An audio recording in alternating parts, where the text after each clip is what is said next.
नमस्कार साथियों, स्वागत है आपका गोल मंत्रा एकेडमी के परिवार में। आज मैं पढ़ाऊंगा जो विश्व की नदियां हैं उनके बारे में। अभी तक आप लोग क्या पढ़ रहे थे, जो पिछला आपका टॉपिक हो चुका है, तो उसके बाद जो हम लोग क्या पढ़ेंगे, आप लोग ये भारत की नदियां क्या होंगी, भारत की नदियां पढ़ेंगे। लेकिन भारत की नदियों से पहले हम लोग क्या पढ़ेंगे, ये जो विश्व की नदियाँ क्या पढ़ेंगे, विश्व की नदियाँ। तो अभी तक जो है पर्वत हम लोग पढ़े थे, पठार पढ़े थे, फिर द्वीप पढ़े हैं। अब आप जाएगा नदियाँ वाला टॉपिक। नदियों में हम देखेंगे जो विश्व की, जैसे आपको पता है कि 7 आपके क्या महाद्वीप हैं, तो इन 7 महाद्वीप की जो अलग अलग आपकी नदियाँ हैं, 7 क्या 6 में अंटार्कटिका में नदियाँ नहीं है, वहाँ पे ग्लेशियर ही ग्लेशियर पाए जाते हैं। तो जितने भी आपके 7 महाद्वीप में जो 6 में नदियाँ पाई जाती हैं, तो उनमें हम अलग अलग चर्चा करेंगे।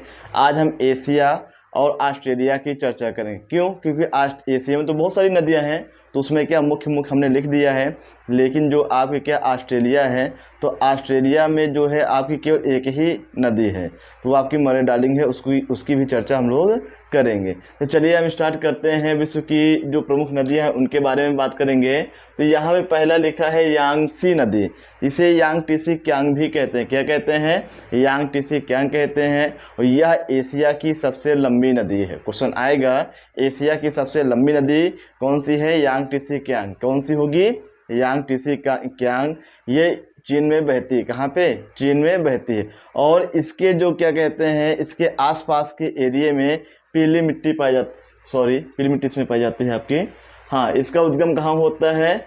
तो इसका उद्गम जो है तिब्बत के पठार से होता है। कहाँ से होता है? तिब्बत के पठार से होता है। और दक्षिणी चीन सागर में इसका क्या होता है? विलय होता है, वहाँ जाके क्या है, गिर जाती है। तो सबसे ज़्यादा आपको यही याद रखना है कि एशिया की सबसे लंबी नदी कौन सी है? यांगटीसी क्यांग है। और इस नदी के किनारे प्रमुख शहर बसे हैं। 2 आपके शहर याद रखिएगा। तो एक आपका है संघई और एक आपका है वुहान। तो कोरोना का जो आपका विस्फोट स्टार्ट हुआ था, कहाँ से? वुहान से स्टार्ट हुआ था। तो ये आपको हो गया यांगटीसी क्यांग। दूसरी है आपकी हुआंगहो नदी। तो चीन की जो सभ्यता का जो विकास है किस नदी के किनारे हुआ है? तो आपको याद रखना है ये हुआंगहो नदी के किनारे। जैसे हम कह दें मिस्र की सभ्यता नील नदी के किनारे, और जैसे हम कह दें भारत की सभ्यता जिसे सिंधु घाटी सभ्यता कहते हैं। तो ये चीज़ें आपको याद रखना है। आगे हम देखेंगे एशिया की दूसरी सबसे लंबी नदी। तो एशिया की दूसरी जो सबसे लंबी नदी कौन सी है? हुआंगहो नदी है। कौन सी है? हुआंगहो नदी है। आगे हम देखेंगे इसे चीन का शोक कहते हैं। इसे क्या कहते हैं? चीन का शोक कहते हैं। और शोक के अलावा इसे विश्वासघाती नदी भी कहते हैं। शोक के अलावा इसे विश्वासघाती नदी भी कहते हैं। नेक्स्ट है आपका उद्गम।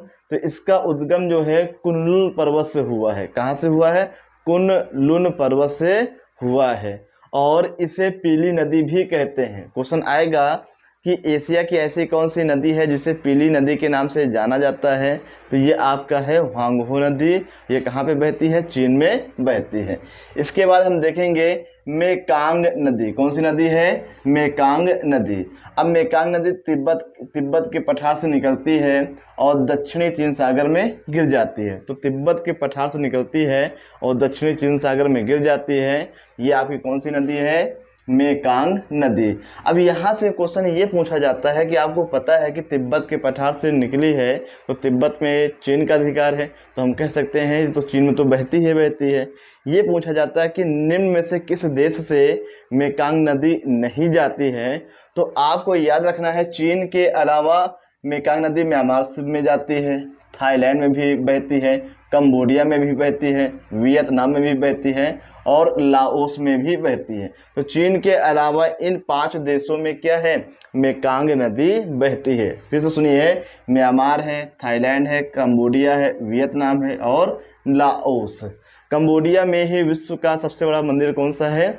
आपका विष्णु का मंदिर है। ये चीज़ आपको याद रखना है। ये भारत की नदी। अब देखिए एशिया की नदी है और भारत अपना जो है किस देश में आता है? किस महाद्वीप में आता है? एशिया में आता है। लेकिन हम भारत की नदियों की चर्चा नहीं कर रहे हैं, केवल यहाँ पे माही नदी को उठा लिए जो कि भारत में बहती है, इसलिए उठाया है क्योंकि ये कर्क रेखा को 2 बार काटती है। बाकी सिंधु नदी है, गंगा नदी है और ब्रह्मपुत्र नदी है। फिर पूर्वी घाट में गिरने वाली नदियाँ, पश्चिमी घाट में गिरने वाली नदियाँ। अगर हम भारत के अंदर आते हैं नदियों में, तो 5 लेक्चर होंगे, कितने होंगे? 5। सिंधु नदी का अपवाह तंत्र, दूसरा हो जाएगा गंगा नदी, तीसरा ब्रह्मपुत्र, चौथा हो जाएगा बंगाल की खाड़ी में गिरने वाली नदियाँ, और पांचवा आपका हो जाएगा पूर्वी घाट में गिरने वाली नदियाँ। और देखेंगे हम लोग, हाँ, माही नदी देखेंगे, विंध्य पर्वत से, ये विंध्य पर्वत से निकलती है और खंभात की खाड़ी में गिर जाती है। अगर खंभात की खाड़ी नहीं होगा तो आपका क्या होगा? अरब सागर होगा। क्या होगा? अरब सागर, क्योंकि अरब सागर में से ही जुड़ा हुआ है क्या? आपका खंभात की खाड़ी। और ये ऐसी नदी है एकमात्र जो कर्क रेखा को 2 बार काटती है। ये कर्क रेखा को 2 बार काटती है। आगे हम देखेंगे साल्विन नदी, और एक याद रखिएगा इरावदी नदी। एक साल्विन नदी है और एक आपका है इरावदी नदी। तो ये जो दोनों है आपको याद रखना है। तो ये म्यांमार में बहती है। कहाँ पे? म्यांमार में बहती है। ये चीज आपको याद रखना है। और साल्विन जो नदी निकलती है, कहाँ से निकलती है? ये तिब्बत के पठार से। कहाँ से निकलती है? तिब्बत के पठार से निकलती है और अंडमान सागर में गिर जाती है। कहाँ पे गिर जाती है? अंडमान सागर में गिर जाती है। और इरावदी नदी भी क्या है? ये आपके अंडमान सागर में गिर जाती हैं।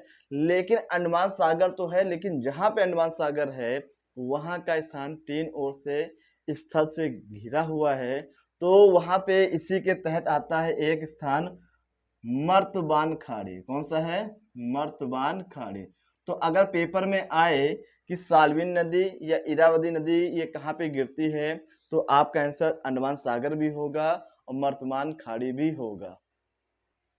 तो ये मर्तमान की खाड़ी में गिरती है या फिर आपका होगा अंडमान सागर होगा। ये चीज आपको याद रखना है। और इरावदी को और क्या कहते हैं? म्यांमार की जीवन रेखा। क्या कहते हैं? म्यांमार की जीवन रेखा। अब देखेंगे हम लोग महावेली गंगा। तो यहाँ से ये क्वेश्चन पूछा गया है, एसएससी में भी पूछा गया है और पीसीएस में भी पूछा गया, मिलान के लिए आया था कि महावेली गंगा जो है कहाँ पे है। तो आपको याद रखना है श्रीलंका में। कहाँ पे है? श्रीलंका में है। और देखेंगे आमूर नदी है, ओम नदी है, लीना नदी है, ये आर्कटिक महासागर में गिर जाती हैं और ये उत्तर दिशा की ओर बहती हैं। किधर बहती हैं? उत्तर दिशा की ओर। तो रूस में है ये आपकी, और उत्तर दिशा की ओर बहती हैं। कहाँ बहती हैं? उत्तर दिशा की ओर बहती हैं। और आमूर नदी जो है ये रूस प्लस चीन, रूस और प्लस चीन के बीच की सीमा रेखा का निर्धारण करती है। ये चीज भी आपको याद रखना है कि रूस और चीन के बीच की सीमा रेखा का निर्धारण कौन सी नदी करती है। तो आपका आंसर क्या होगा? आमूर नदी। तो ये चीज आपको याद रखना है कि आमूर नदी जो है रूस और चीन के बीच की सीमा रेखा बनाती है। देखिए फिर आपसे कहेंगे कि यहाँ पे जो आपका नदी चल रहा, तो नदी में बहुत सारी नदियां हैं, तो सभी नदियों को कवर करना ये भी एक मुश्किल काम है और वहां से पढ़ाने का कोई मतलब भी नहीं। तो ये जो आपके मुख्य मुख्य आपके नदियां हो गई हैं, इनके अलावा भी नदियां हैं। और एशिया में फिर हम कहेंगे, जो एशिया में जो भारत है, तो भारत में जो नदियां हैं उनको हम अलग से जब भारत की नदियां पढ़ाएंगे उसमें हम बताएंगे। तो ये प्रमुख रूप से आपकी क्या हो गई हैं? ये विश्व एशिया की नदियां हो गई। अब ये 3 आपकी जो रूस की नदियां हैं ये एशिया में आती हैं। आपको ये भी पता होना चाहिए कि रूस एक ऐसा देश है जो एशिया में भी आता है और यूरोप में भी आता है। तो रूस की ऐसी नदियां जो यूरोप में आती हैं तो उनको हम यूरोप वाले में पढ़ेंगे। तो यहाँ आज हम क्या पढ़ रहे हैं? एशिया। तो यहाँ और देखेंगे जो एशिया के जो प्रमुख शहर है किस नदी किनारे है?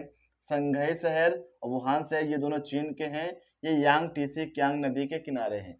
इसे यांगसी नदी भी कहते हैं और इसे यांग टीसी क्यांग भी कहते हैं।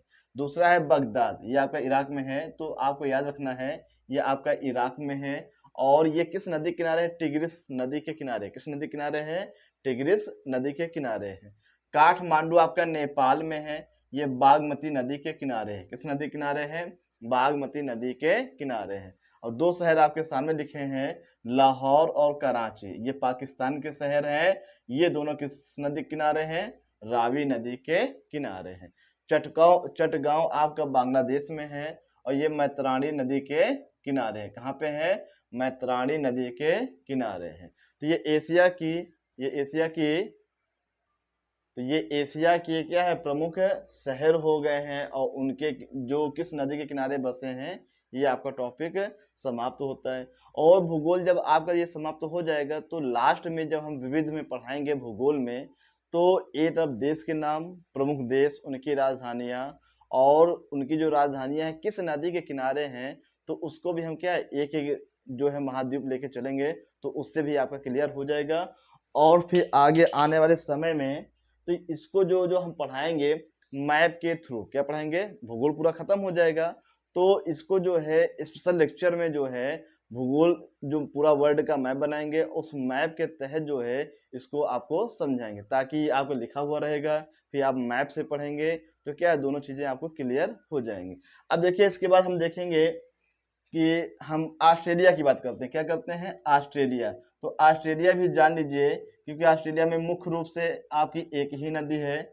और जैसे ये आपका ऑस्ट्रेलिया है, ये आपका ऑस्ट्रेलिया है, तो आपको पता होना चाहिए ये आपकी क्या है ग्रेट डिवाइडिंग रेंज है। ये क्या आपकी ग्रेट डिवाइडिंग रेंज, यह ऑस्ट्रेलिया की सबसे लंबी पर्वत श्रृंखला है। ये चीज़ हम पीछे पढ़ा चुके हैं। और इस पर्वत श्रृंखला की सबसे ऊंची चोटी है कॉसयूस्को। क्या है आपकी कॉसयूस्को। तो दो चीजें आपको याद रखना है कि ऑस्ट्रेलिया की सबसे लंबी पर्वत श्रृंखला है ग्रेट डिवाइडिंग रेंज, और इस पर्वत की सबसे ऊंची चोटी क्या है आपकी, ये आपकी है क्या कॉसयूस्को। और कॉसयूस्को से ही एक नदी निकलती है, क्या है ये मरे। कौन सी नदी निकलती है, मरे। और इधर से एक नदी निकलती है डार्लिंग।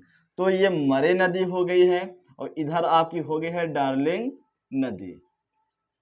और दोनों जब साथ में मिल जाती हैं ऐसे बहते हुए यहाँ गिर जाती हैं, और यहाँ पे है हिंद महासागर। क्या है आपका, हिंद महासागर। तो क्वेश्चन पूछेगा कि मरे डार्लिंग जो है ये किस महासागर में गिरती है, तो हिंद महासागर में गिरती है। और मरे निकलती है कहाँ पे, कॉसयूस्को में। एक चीज आपको और याद रखना है कि डार्लिंग नदी के किनारे ही ऑस्ट्रेलिया का जो शहर है, बहुत अच्छा शहर है सिडनी, ये किस नदी किनारे है, ये डार्लिंग नदी के किनारे है। किस नदी किनारे है, डार्लिंग नदी के किनारे, क्या, सिडनी। तो ये आपका हो गया एशिया हो गया है और ऑस्ट्रेलिया हो गया है। तो ऑस्ट्रेलिया में केवल आपके क्या एक ही नदी हम बताएं, और भी छोटी छोटी नदियां हैं, उनका कोई मतलब नहीं है। अब इसके बाद हम क्या पढ़ेंगे, यूरोप की नदियां पढ़ेंगे और अफ्रीका की नदियां एक वीडियो में हो जाएगा। फिर उसके बाद उत्तरी अमेरिका, दक्षिणी अमेरिका। तो अभी नदियों से आपके विश्व की जो नदियां हैं 2 वीडियो और आएंगे। फिर उसके बाद हम कहाँ जाएंगे, भारत की नदियों में आ जाएंगे। और इसको आगे चल के जब भूगोल पूरा हो जाएगा तो स्पेशल लेक्चर में इसको क्या है मैप के थ्रू इसको जो है डिटेल से इसको समझाएंगे और पढ़ाएंगे। तो रोजाना की तरह आज फिर 2 सवाल आपसे पूछेंगे। तो पहला क्वेश्चन है कि यूरोप और एशिया जो है ये किस पर्वत के तहत अलग होते हैं। जब मैंने पर्वत वाला टॉपिक पढ़ाया है तो उसमें ये पॉइंट छूट गया है, तो इसको वहीं पे लिख लेना। और यही आज का क्या है क्वेश्चन है। फिर से सुनिए, यूरोप और एशिया जो है ये किस पर्वत से क्या है, किस पर्वत से सीमा रेखा बनाता है। और दूसरा क्वेश्चन है कि भारत पर आक्रमण करने वाला प्रथम तुर्क शासक कौन था। इन 2 सवालों के जवाब आपको कमेंट सेक्शन में लिख के बताना है। धन्यवाद। जय हिंद, जय भारत।